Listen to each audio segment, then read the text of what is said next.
Saudara-saudari yang dikasihi Tuhan, selamat berjumpa kembali.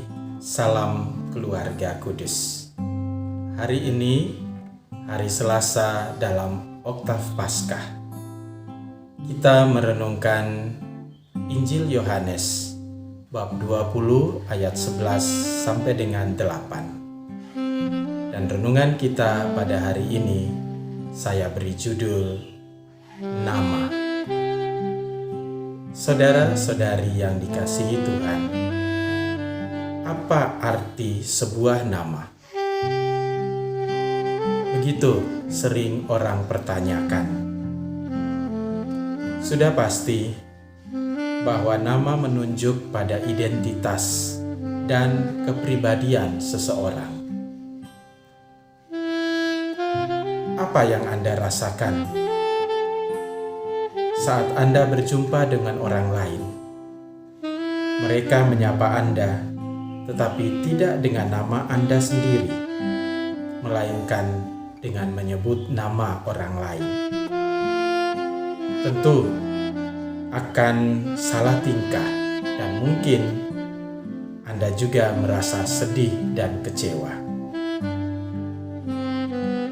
Apa yang Anda rasakan ketika namamu disebut atau dipanggil?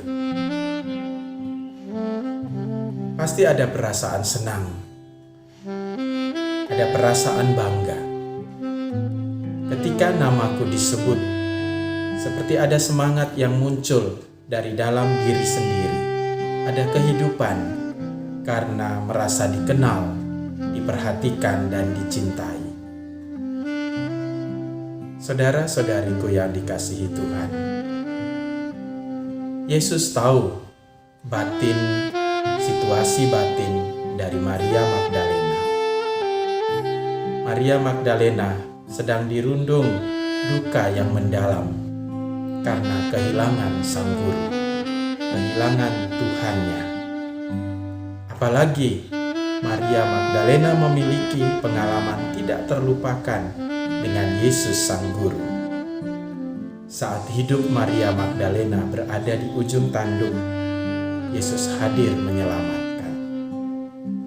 Saat semua orang menolak dan menajiskan Maria Magdalena, Yesus datang menerima dia dan mentahirkannya. Jadi tidak heran kalau Maria sangat sedih oleh karena kematian sang belahan jiwanya, orang yang dicintainya, guru dan Tuhannya. Rasa sedih mendalam menutup mata dan hati Maria untuk mengenal Yesus sang guru. Ia tenggelam dalam perasaannya ketika Yesus menyebut namanya. Semua yang membebani dirinya terangkat keluar dari tubuhnya, menjauh dari dirinya.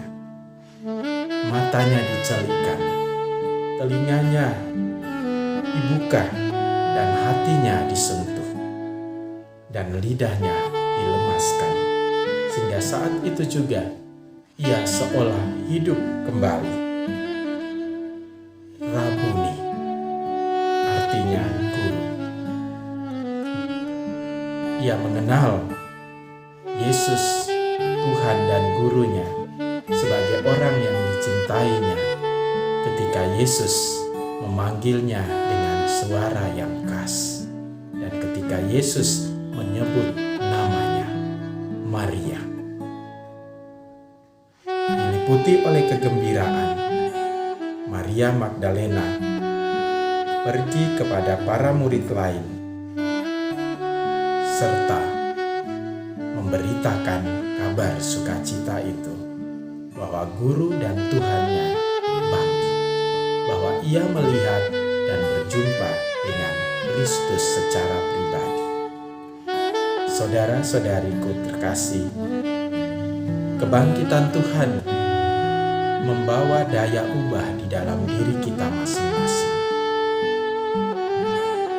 Kebangkitan Tuhan membawa daya ubah di dalam hidup kita masing-masing. Dari jiwa dan nurani kemudian berubah ke dalam sikap dan tindakan hidup kita.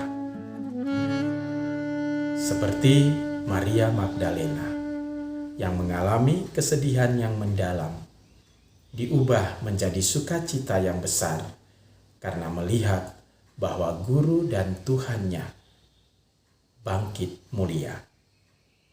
Maka semoga saudara-saudari yang dikasihi Tuhan, kita semua pun senantiasa mengalami daya perubahan itu yang membuat kita bertumbuh dalam pengharapan, iman, dan kasih, serta hidup makin berkenan kepada Allah dan kepada sesama. Kebangkitan Tuhan mengubah kita dari pribadi yang lama menjadi pribadi yang baru. Semoga kita pun seperti Bunda Maria mampu memberi kesaksian tentang kebangkitan Tuhan yang memiliki daya ubah di dalam hidup kita melalui kehidupan kita sehari-hari. Salam Selasa, setia laksanakan sabda Allah. Berkah dalam